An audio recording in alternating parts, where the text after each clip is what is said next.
Let's explore this further. A senior lecturer, University of Hull in the United Kingdom, Dr. Misbah Latif joins me on the news. He joins me tonight from the US, and he joins me via Zoom. Good to have you join us. Yeah, good evening. Good to have you. Thank you. So let's look at the scenario. These are not Russians who live in Nigeria waving their flag, maybe during a celebration. These are Nigerians waving Russian flag, and it was done during a protest calling for, and in that process calling for a regime change. Speak to us about the gravity of this and what it all means. Well, let me start by saying that first, the right to protest is a right guaranteed under the Constitution of Nigeria, and therefore citizens have the right to go on the streets to protest peacefully, to show their discontent or to show their disagreement with government and policies of government. However, this right to protest is not an absolute right, in that Section 45 of the 1999 Constitution does prescribe that the states may also take steps, to limit the exercise of this right in order to assure, law and order, if you like, or to guarantee security of life and property, or to prevent, erosion of right of others. So when citizens go on the street, therefore, sometimes they demonstrate their protest in a very symbolical way, by carrying banners, by carrying placards, and carrying all of those.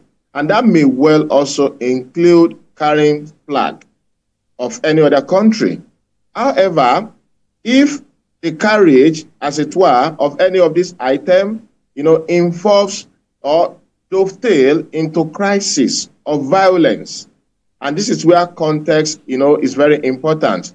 So where this is done in an atmosphere of chaos, in an atmosphere where people have degenerated into violence, where you have seen destruction of property and all of that, well, the carriage of even an ordinary banner, not to even say a flag of a foreign country, may well constitute a component of what I can call a very large canvas of criminal offense.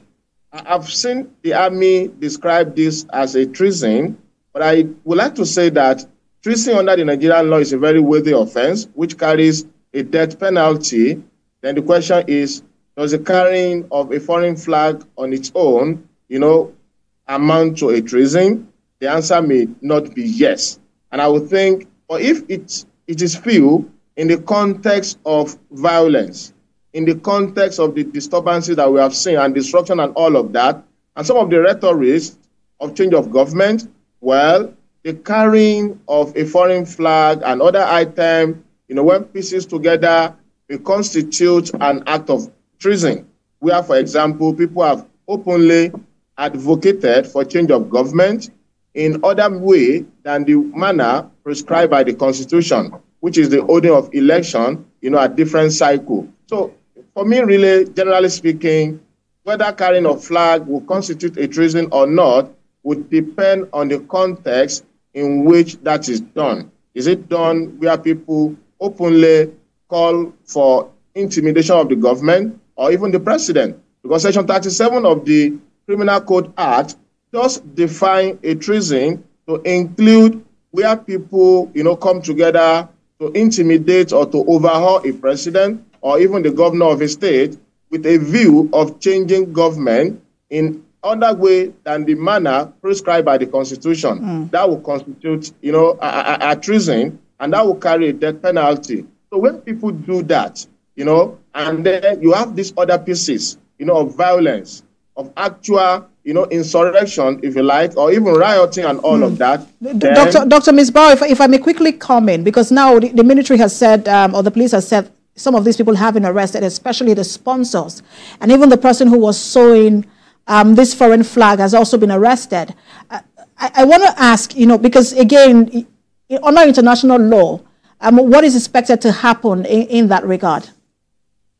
Okay, well, under international law, as we have under our domestic law, people have right to protest. And I would like to say that carrying a flag or other things are regarded generally as a symbolic way of protest under international law.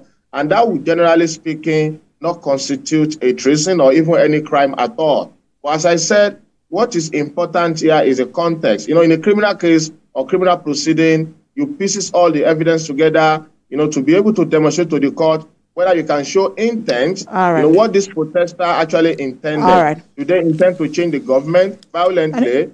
All right. So that is the point. You have made the point of, you know, the context, and the army has painted the context, and, you know, you align with the context of the army saying, look, because there was a call for a regime change, then it is rightful that it is right that the army has, you know, declared this as treason.